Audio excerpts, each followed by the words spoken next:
पांडवों ने एक बंजर जमीन को एक शानदार किंगडम में बदल दिया था। उनकी कैपिटल इंद्रप्रस्थ माया नाम के एक सेलेस्टियल आर्किटेक्ट ने बनाई थी और वो एक वनफियर्स का शहर था। ये एक ऐसी जगह थी जहां बहुत प्रॉस्पेरिटी और ब्यूटी थी, जहां जस्टिस और धर्म सबसे ऊपर थे।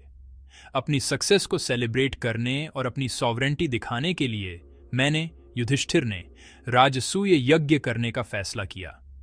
ये ग्रेट फायर रिचुअल किंग्स के बीच एक एम्परर के तौर पर मेरी स्टेटस का डिक्लेरेशन था। सभी लैंड्स में इनविटेशन भेजे गए और दुनिया के हर कोने से रूलर्स इंद्रप्रस्थ आए ट्रिब्यूट लेकर और मेरी सुप्रीमेसी को एक्नॉलेज करते हुए। शहर वेल्थ, पावर और राइटियसनेस का एक स्पेक्टेकल था, पांडवों की ताकत और वर्च्यू का एक टेस्टामेंट।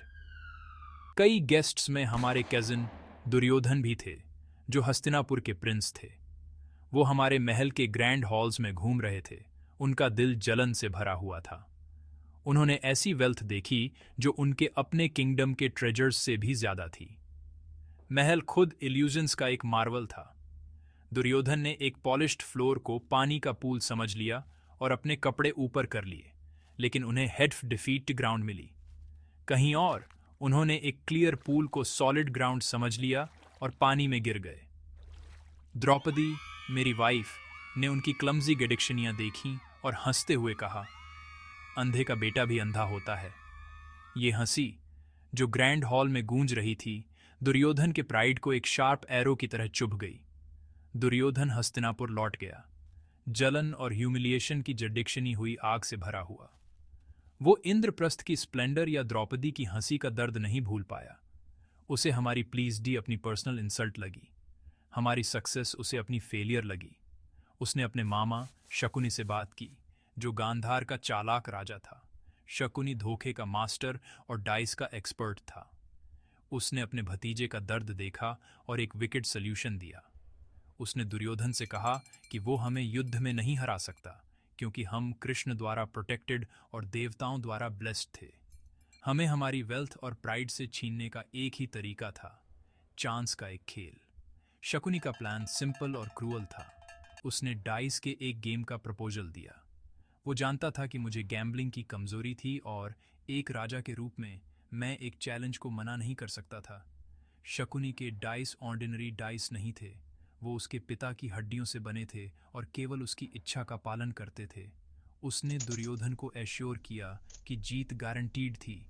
वे मुझे एक फ्रेंडली गेम के लिए हस्तिनापुर इनवाइट करेंगे। इस गेम के जरिए वे सिस्टमेटिकली हमारी हर चीज जीत लेंगे, हमारा किंगडम, हमारी वेल्थ, हमारा महल और यहाँ तक कि हमारी फ्रीडम भी।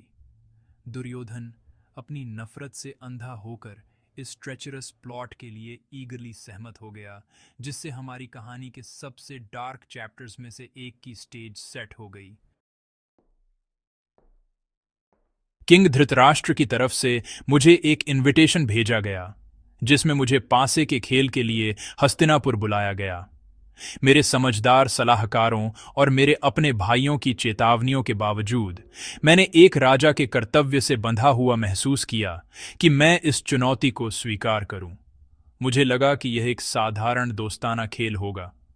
हम पांडव अपनी पत्नी द्रौपदी के साथ अपने चचेरे भाइयों के दरबार में गए। हस्तिनापुर का बड़ा हॉल कुरुवंश के बड़ों से भरा हुआ था, जिनमें भीष्म, द्रोण और विदुर शामिल थे। वे साइलेंटली बैठे देख रहे थे जब खेल की तैयारी हो रही थी। माहौल टेंशन से भरा हुआ था, राजसूय यज्ञ के जॉयस सेलिब्रेशन के बिल्कुल उलट। दुर्योधन स्मर्क के साथ बैठा था, जबकि शकुनी ने एन्चांटेड पासे पकड़े हुए थे, अपनी जाल बिछाने के लिए तैयार। खेल शुरू हुआ। मैंने अपनी बेट्स लगाईं और हर रोल के साथ शकुनी अपनी जीत की घोषणा करता रहा। पासे गिरते और हमेशा शकुनी के पक्ष में ही आते। मैंने पहले अपने कीमती गहने और वास्ट खजाने खो दिए। फिर मैंने अपने हाथियों, घोड़ों और रथों के झुंड को स्टेक पर लगा दिया। मेरे नुकसान का ढेर ऊंचा होता गया, लेकिन खेल की मेरी लत और एक योद्धा के सम्मान की मेरी मिसगाइडेड भावना ने मुझे खेडिक्शने रहने पर मजबूर किया। मैं धोखे के जाल में फंस गया था। ये देखने में असमर्थ था कि खेल शुरू से ही रिग्ड था। बड़े लोग देख रहे थे, उनके चेहरे ग्रिम थे, लेकिन किसी ने भी इंटरवीन करने और इस अनफोल्डिंग आपदा को रोकने की हिम्मत नहीं की। जो कुछ मैंने खो दिया था उसे वापस विक्ट्री ने की उम्मीद से अंधा होकर मैंने अपना शानदार किंगडम इंद्रप्रस्थ स्टेक पर लगा दिया। पासे के एक और रोल के साथ शकुनी ने घोषणा की, मैं जीत गया। हम अब बेघर थे। हमारा ग्लोरियस किंगडम दुर्योधन का हो गया था। फिर भी खेल रुका नहीं। एक डेस्परेट और ऑनेस्टली फूलिश कदम में मैंने अपने ही भाइयों को स्टेक पर लगाना शुरू कर दिया। एक एक करके मैंने नकुल, सहदेव, अर्जुन और फिर भीम को जुए में लगा दिया। उन सभी को सर्विट्यूड में खो दिया। हम, वे माइटी योद्धा जिन्होंने दुनिया को विक्ट्रिया था, अब अपने चचेरे भाई दुर्योधन के गुलाम थे। हॉल एक भयानक चुप्पी से भर गया था, जिसे केवल शकुनी की ग्लीफुल हंसी तोड़ रही थी। सब कुछ खो देने के बाद मैंने सबसे कैटास्ट्रॉफिक स्टेक लगाया। शकुनी ने मुझे उकसाया, ये सुझाव देते हुए कि मेरे पास अभी भी एक चीज बची थी स्टेक पर लगाने के लिए, मैं खुद। मैंने अपनी खुद की आजादी स्टेक पर लगाई और हार गया। अब एक गुलाम, मुझे शकुनी ने बताया कि मेरे पास अभी भी एक अंतिम पोजीशन था, मेरी पत्नी द्रौपदी। पूर्ण निराशा और क्लाउडेड जजमेंट के एक पल में मैंने द्रौपदी को स्टेक पर लगा दिया। सभा में मौजूद बड़े लोग हॉरर से गास्प कर उठे। एक पत्नी अपने पति की संपत्ति नहीं थी जिसे जुए में स्टेक पर लगाया जा सके। लेकिन पासे फेंके गए और शकुनी ने एक बार फिर अपनी जीत की घोषणा की। हम, पांडव और हमारी रानी अब सभी दुर्योधन के गुलाम थे। विजयी और मैलिस से भरा हुआ दुर्योधन अपनी रिवेंज पूरी करना चाहता था। उसने अपने छोटे भाई दुशासन को ऑर्डर दिया कि वह द्रौपदी को असेंबली हॉल में खींच कर लाए। दुशासन अपने भाई को खुश करने के लिए उत्सुक रानी के चैम्बर्स में घुस गया। द्रौपदी रिचुअल इम्प्यूरिटी की स्थिति में थी, केवल एक सिंगल पीस ऑफ क्लॉथ पहने हुए थी, और उसने तर्क दिया कि वह कोर्ट में अपीयर नहीं हो सकती। लेकिन दुशासन ने कोई दया नहीं दिखाई। उसने उसके लंबे खूबसूरत बालों से उसे पकड़ा और उसे किंग्स और एल्फियर्स से भरे हॉल में घसीट कर ले आया। उसे खींचा और धकेला गया। उसकी डिग्निटी को पैरों तले रौंदा गया क्योंकि उसे एक प्राइज ऑफ वॉर की तरह असेंबली के सामने पेश किया गया। उसकी मदद के लिए चिल्लाहट अनसुनी रह गई। द्रौपदी कोर्ट के सेंटर में खड़ी राइचस फ्यूरी से भरी हुई थी। उसने गेम की लीगैलिटी पर सवाल उठाया। उसने एल्फियर्स से पूछा, क्या युधिष्ठिर ने पहले खुद को खोया या मुझे? अगर वह पहले से ही एक गुलाम था तो क्या उसे मुझे स्टेक पर लगाने का कोई अधिकार था? उसका सवाल लॉजिक का एक शार्प एरो था जिसने असेंबली की कॉन्शियंस को छेद दिया। एक आदमी जिसके पास कुछ भी नहीं है, यहां तक कि खुद भी नहीं, वह दूसरे को स्टेक पर नहीं लगा सकता। लेकिन किसी ने जवाब नहीं दिया। महान भीष्म फादरमह, बुद्धिमान शिक्षक द्रोण और वर्चुअस विदुर सभी ने शर्म और चुप्पी में अपने सिर झुका लिए। वे हस्तिनापुर के सिंहासन के प्रति अपनी लॉयल्टी से बंधे हुए थे और उनमें दुर्योधन के सामने खड़े होने की हिम्मत नहीं थी। एल्फियर्स की चुप्पी को अप्रूवल के रूप में देखते हुए दुर्योधन की क्रूरता बढ़ गई। उसने दुशासन को ऑर्डर दिया कि वह द्रौपदी को सबके सामने डिसरोब करे ताकि उसकी ऑनर को पूरी तरह से शैटर किया जा सके। दुशासन ने उसके पहने हुए सिंगल क्लॉथ को खींचना शुरू किया। द्रौपदी, यह महसूस करते हुए कि हॉल में कोई भी मॉर्टल आदमी उसे नहीं बचाएगा, उसने अपनी आंखें बंद कर लीं और पूरे दिल से कृष्ण से प्रार्थना की। उसने पूरी तरह से सरेंडर कर दिया। उनका नाम जपते हुए एक चमत्कार हुआ। जैसे ही दुशासन ने उसकी साड़ी खींची, वह इंक्रीजती रही। वह खींचता रहा और खींचता रहा, लेकिन कपड़ा एंडलेस था। फर्श पर रंगीन कपड़े का एक इंक्रीजता हुआ ढेर जमा हो गया, लेकिन द्रौपदी क्लोथ ही रही। थका हुआ और डिफीटेड, दुशासन ने आखिर में हार मान ली। डिवाइन इंटरवेंशन ने द्रौपदी की ऑनर को बचा लिया था, लेकिन इंसल्ट अनफॉरगेटेबल थी। उस पल पूरे किंगडम में भयानक ऑमिनस दिखाई दिए। सियार भौंकने लगे और काले बादल जमा हो गए। अंधे राजा धृतराष्ट्र इन संकेतों और अपने कोर्ट में किए गए सिन की ग्रेविटी से फिर कर आखिर में इंटरवीन किया। डिसऑनर्ड रानी के कर्स से फिर कर उसने द्रौपदी को 3 बूंद दिए। उसने समझदारी से पहले मेरी, फिर मेरे भाइयों की और आखिर में हमारे वेपन्सों की आज़ादी मांगी। धृतराष्ट्र ने उसकी विलें पूरी की और एक ब्रीफ पल के लिए ऐसा लगा कि क्राइसिस खत्म हो गई थी। हमें, पांडवों को, हमारी आज़ादी और हथियार वापस मिल गए, लेकिन दुर्योधन हमें जाते हुए नहीं देख सका।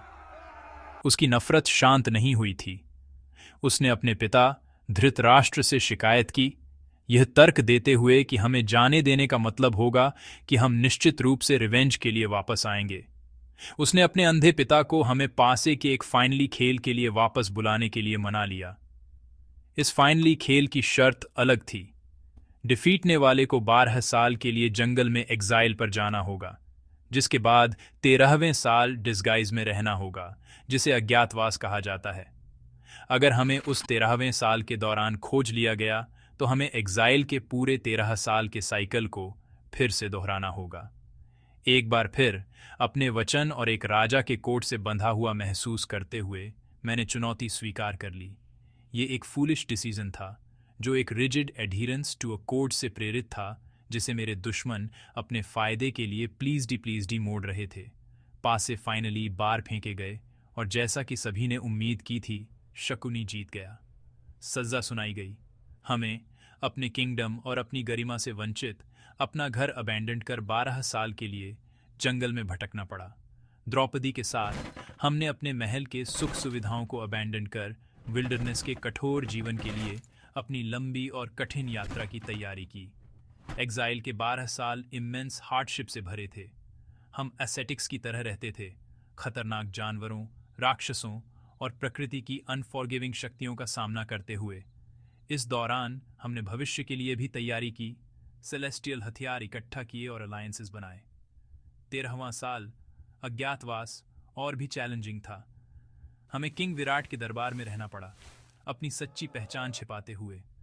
मैं कंक नाम का एक कोर्टी बन गया, भीम वल्लभ नाम का एक रसोइया, अर्जुन बृहन्नला नाम का एक नृत्य शिक्षक, और इसी तरह द्रौपदी रानी की हैंडमेडन के रूप में सेवा करती थी। हम हर पल पकड़े जाने के डर में विक्ट्रिय थे। समझौते के अनुसार 13 साल का एग्जाइल सफरदीक्षापूर्वक पूरा करने के बाद हमने कृष्ण को हस्तिनापुर के दरबार में अपना दूत बनाकर भेजा। हमने अपना पूरा किंगडम वापस नहीं मांगा। विनम्रता से हमने केवल 5 विलेजेस मांगे, हर भाई के लिए एक, कालमडी से रहने के लिए। हालांकि अहंकारी और लालची दुर्योधन ने मना कर दिया। उसने घोषणा की कि वह हमें बिना लड़ाई के एक सुई की नोक जितनी जमीन भी नहीं देगा। अपने ही समझौते का सम्मान करने से यह ब्लेटेंट इनकार पीसपूर्ण समाधान की सभी होपों को तोड़ गया। ये एक स्पष्ट संदेश था कि धर्म को छोड़ दिया गया था, जिससे कुरुक्षेत्र का महान युद्ध इनेविटेबल हो गया।